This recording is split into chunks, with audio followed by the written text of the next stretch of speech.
ఫైనల్గా TGPSC group 1 పై high court single bench ఇచ్చిన తీర్పు పట్ల అభ్యర్థులు చాలా సంతోషం వ్యక్తం చేశారు. మీలాంటి విశ్లేషకులు కూడా ఇక మీదట ప్రభుత్వం తన తప్పు తెలుసుకుంటుంది, ఖచ్చితంగా డివిజన్ బెంచ్కి వెళ్లే ప్రయత్నం అటువంటి సాహసం చేయదు అని చెప్పి గత విశ్లేషణలో మీరు చెప్పారు. కానీ టీజీపీఎస్ అండ్ గవర్నమెంట్ ఒక నిర్ణయం తీసుకుంది, సింగిల్ బెంచ్ ఇచ్చిన తీర్పును సవాల్ చేయడానికి డివిజన్ బెంచ్కి వెళ్తున్నట్టు. ఏం జరగబోతోంది మీ విశ్లేషణ ఏంటి దీని మీద? మరి అభ్యర్థులకు నష్టం కాదా? ఇప్పుడు single bench justice Namavarapu Rajeshwara Rao గారు ఇచ్చిన తీర్పు ప్రకారం విద్యార్థుల్లో అద్భుతమైన ఆనంద బాష్పాలు వచ్చినాయి. ఇక్కడ ఆనందం అని నేను అన్నండి, ఆనంద బాష్పాలు వచ్చినాయి, కన్నీళ్లు కాల్చారని చెప్పవచ్చు అనమాట. ఈ ఆనందాన్ని 2 రోజులే టీజీపీఎస్సీ ఉంచుతుంది. ఈరోజు ఈ సింగిల్ బెంచ్ ఇచ్చిన 2222 పేజీల రిపోర్ట్లో 185వ పేజీ నుంచి చాలా జాగ్రత్త గమనిస్తే కోర్టు ఇండైరెక్టెడ్ అంటే చాలా ఘోరంగా తిట్టింది టీజీపీఎస్సీ. నేను టీజీపీఎస్సీలో ట్రాన్స్పరెన్సీ లేదు, పారదర్శక లేదు, ఇన్ఎఫిషియన్సీ, సమర్థత లేదు, భయంకరమైన దారుణంగా వాళ్ళు వైలేట్ చేశారు. తన నోటిఫికేషన్ తానే చేయలేకపోయింది. తెలుగు మీడియానికి భయంకరమైన అన్యాయం జరిగిపోయింది. ఎగ్జామ్ 2 హాల్ టికెట్లు పెట్టారు, లూప్ హోల్స్ ఉన్నాయి, అవినీతికి ఆస్కారం ఉంది, కాబట్టి ఈ నోటిఫికేషన్ ఆపేయండి, మళ్ళీ రీఎవాల్యుయేషన్కి వెళ్ళండి, తర్వాత రీ ఎగ్జామ్ అని చెప్పిందండి. ఇప్పుడు ఈ ప్రజలు అంటే ఈ విద్యార్థుల మానసిక స్థితిని కోణంలో చూడాలి. ఇది వెంటనే Telangana public service commission meeting పెట్టేసుకుని మేము డివిజన్ బెంచ్కి వెళ్ళిపోతున్నాం, మా దగ్గర తప్పులు లేవు, మేము గొప్పోళ్ళు, మా దగ్గర చాలా నీతిమంతులం, కోర్టు ఏదో చెప్పింది, లూప్ హోల్స్గా చెప్పింది, మళ్ళీ మేము డివిజన్ బెంచ్కి డివిజన్ బెంచ్కి వెళ్ళే హక్కు ఉంది. కానీ ఎవరి డబ్బులతో మీరు వెళ్తున్నారు? మా దగ్గర లీగల్ ప్యానల్ ఉంది, వాళ్ళంతా పరిశీలిస్తున్నారు. ఎవరండి లీగల్ ప్యానల్? ఎక్కడి నుంచి వస్తున్నాయి మీకు డబ్బులు? రీకౌంటింగ్ పేరు చెప్పి ఒక్కొక్క పేపర్కి 1000 రూపాయలు మీరు వసూలు చేశారు తెలంగాణ పబ్లిక్ సర్వీస్ కమిషన్. ఒక్కొక్క పేపర్కి అరే ఏదైనా 1 మార్కు 2 మార్కులు అవ్వబోతుందని తాళ్ళు తాకట్టు పెట్టి తెలంగాణలో డబ్బులు లేకుండా 46 సంవత్సరాలు ప్రిపేర్ అయ్యేవాళ్ళు వచ్చి తాళ్ళు తాకట్టు పెట్టి ఇచ్చారు. దారుణమైన పరిస్థితుల్లో 1000 రూపాయలు కడితే మీరు రీకౌంటింగ్ చేయకుండా వితిన్ 2 డేస్లో రీకౌంటింగ్ లేదు, ఏమీ లేదు. అది చెప్పడానికి ఒకటే కారణం, కాల్ హిస్టరీని హైకోర్టు జస్టిస్ అడిగినా మీరు ఇవ్వలేకపోయారు. కాబట్టి రీకౌంటింగ్ చేయకపోయినా రీకౌంటింగ్ మళ్ళీ చేయాలంటే ఆల్మోస్ట్ 21,000 మంది విద్యార్థుల్లో 15,000 మంది రీకౌంటింగ్ పెట్టారండి. 10,000 పైన ఉంటారు.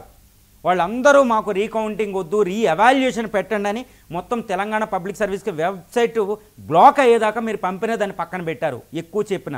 సో దారుణమైన పరిస్థితుల్లో రీకౌంటింగ్ చేయకుండా డబ్బులు, ఆ డబ్బులతో ఈరోజు ప్యానల్ పెడతారు. ఎవరు డబ్బులండి? వాళ్ళు బ్లడ్తో పెట్టిన డబ్బులు. ఈ డబ్బులతో లీగల్ ప్యానల్ పంపిస్తారు. డివిజన్ బెంచ్కి వెళ్తే మళ్ళీ 1 ఇయర్ పడుతుంది. ఎవరికి నష్టం అండి? ఈరోజు గవర్నమెంట్లు, అంతకుముందు కేసీఆర్ గవర్నమెంట్ ఎగ్జామ్ పెట్టడానికి వెళ్ళినా, ఈరోజు కాంగ్రెస్ గవర్నమెంట్ ఎగ్జామ్ పెట్టడానికి వెళ్ళినా, తెలంగాణ పబ్లిక్ సర్వీస్ కమిషన్ రాజ్యాంగబద్ధ సంస్థలో అసమర్థత, గుడ్ గవర్నెన్స్ లేకపోవడం వల్ల భయానకంగా 2 సార్లు పేపర్ లీకేజు, ఒకసారి తన నోటిఫికేషన్ ఉన్న బయోమెట్రిక్ సిస్టమ్ పెట్టకపోవడం వల్ల దారుణంగా విఫలమయ్యారు. ఇది కోర్టు చెప్పింది. ఈరోజు నేను అనేది కదండి, కోర్టే బహిరంగంగా చెప్పింది. నో ట్రాన్స్పరెన్సీ, పారదర్శక లేదు, దారుణమైన పరిస్థితి. ఏ గవర్నమెంట్ నేను అంటలా, మీ అసమర్థత గవర్నమెంట్లకు అంటుకుంటుంది. కాబట్టి తెలంగాణ పబ్లిక్ సర్వీస్ కమిషన్ చైర్మన్ని మనం పనిష్ చేయాలి, దీనికి బాధ్యులైన వాళ్ళు.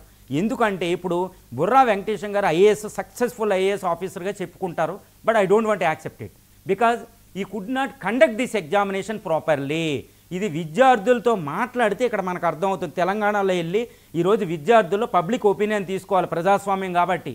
ఈరోజు తెలంగాణ పబ్లిక్ సర్వీస్ కమిషన్ రాజ్యాంగబద్ధ సంస్థని నడిపేవాళ్ళు ఇది బద్ధ సంస్థని ఎంతవరకే గుర్తుపెట్టుకున్నారు. ఎందుకంటే యూపీఎస్సీ నుంచి మీరు ఇంపార్ట్ చేసుకోవాలి కదా క్వాలిటీస్. ఈరోజు టెక్నాలజీ గోవా సమ్మిట్కి వెళ్ళి యూపీఎస్సీ కంటే మేము మించిపోతున్నాం టెక్నాలజీలు అని చెప్తారు, తెలుగులో అవార్డులు తీసుకుంటారు, తెలుగు కోసం ఉపన్యాసాలు ఇస్తారు, తెలుగు మీడియం నుంచి వస్తారు. కానీ 563 మంది సెలెక్ట్ అవుతే 54 మంది తెలుగు వాళ్ళు ఉండడం ఏంటి? తెలుగు అసలు పెట్టలేకపోయారు మీరు. ఇంగ్లీషు తెలుగు ట్రాన్స్లేషన్ ఎన్ని తప్పులండి జనరల్ ఎస్ఏ పేపర్ నుంచి. సో బాధ్యత తెలంగాణ పీపుల్, ఈరోజు తెలంగాణ తల్లిదండ్రులు, తెలంగాణ స్టూడెంట్స్ వాళ్ళు ఒకటే కోరుకుంటున్నారు, మీరు డివిజన్ బెంచ్కి వెళ్తే మా దగ్గర డబ్బులు లేవు లాయర్ని పెట్టుకోవడానికి, లాయర్లు కూడా సరిగ్గా రావడం లక్షలు ఇస్తే కానీ. సో మీరు డివిజన్ బెంచ్కి వెళ్తే న్యాయ వ్యవస్థను ఏం చేయాలి? మళ్ళీ తాళ్ళు అమ్ముకుని కూలి పనులకి వెళ్ళి రూపాయి పోగు చేసి మీ డివిజన్ బెంచ్ మీరామో గవర్నమెంట్ సొమ్ముతో పెడుతుంటే, ప్రజల సొమ్ము ట్యాక్సులు కడుతుంటే మీరామో దీన్ని ఉపయోగిస్తుంటే మళ్ళీ ఆ ప్రజల రక్తాన్ని పీల్చుకొని డివిజన్ బెంచ్కి పంపిస్తున్నారు. అసలు డివిజన్ బెంచ్కి వెళ్ళే అంత సామర్థ్యం, ఒక డిజర్వ్, అసలు ఏమి కాన్స్టిట్యూషనల్ రెస్పాన్సిబిలిటీ ఏమీ లేదు. ఎందుకంటే single bench justice Namavarapu Rajeshwara Rao గారు ఇచ్చిన తీర్పు అనేది ఒక కంక్లూజివ్, ఒక తిరుగులేనిది అనమాట, ఒక ఇర్రివర్సిబుల్ అనమాట. ఎందుకంటే అన్ని పాయింట్లు అక్కడ చెప్పడం జరిగింది. డివిజన్ బెంచ్కి వెళ్ళినా తెలంగాణ పబ్లిక్ సర్వీస్ కమిషన్ ఓడిపోతుంది. ఈరోజు ఇగోటిస్ట్గా ఈ వ్యక్తులు వెళుతున్నారు. రెండు, తెలంగాణ పబ్లిక్ సర్వీస్ కమిషన్ని ఏ స్టూడెంట్ నమ్మే పరిస్థితిలో లేరు. ఎందుకు? బుర్రా వెంకటేశం గారు రిజైన్ చేసి చైర్మన్ కమిటీ, ఇప్పుడు తెలంగాణ పబ్లిక్ సర్వీస్ కమిషన్లో ఉన్న సభ్యులు రిజైన్ చేస్తేనే కానీ మీరు ఎంత మంచి యాక్టివిటీ తీసుకుని ఎవరు నమ్మరు. ప్రజాస్వామ్యంలో ట్రస్ట్ అనేది important. No one is believing in you, nobody is trust in you అనమాట. సో మీరు రెస్పాన్సిబిలిటీ వహించి రిజైన్ చేస్తే తెలంగాణ పబ్లిక్ సర్వీస్ కమిషన్ ఏం తీసుకుని నమ్ముతారు. సో మీ వల్ల రాజ్యాంగబద్ధ సంస్థకి అపవాదం వస్తుంది, మీ వల్ల స్టేట్ గవర్నమెంట్లకి అపవాదం వస్తుంది. సో మీరు తప్పు చేశారు అని కోర్టు చెప్పేసింది కాబట్టి, ఇండైరెక్ట్మెంట్ కాబట్టి మళ్ళీ నిరూపించుకోవడానికి వెళ్ళి తెలంగాణ విద్యార్థులు ఇంకో 4 సంవత్సరాలు వెయిటింగ్ చేసేటట్టు చెయ్యొద్దు అనేది ఈరోజు ప్రజల అభిప్రాయం, తెలంగాణ ప్రజల అభిప్రాయం, తెలంగాణ స్టూడెంట్స్ అభిమతం కూడా.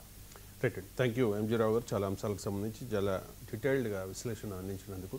ఇది ఇవాల్టి రావు స్టాక్స్. మరో అంశంతో మళ్ళీ కలుద్దాం. చూస్తూనే ఉండండి 1919.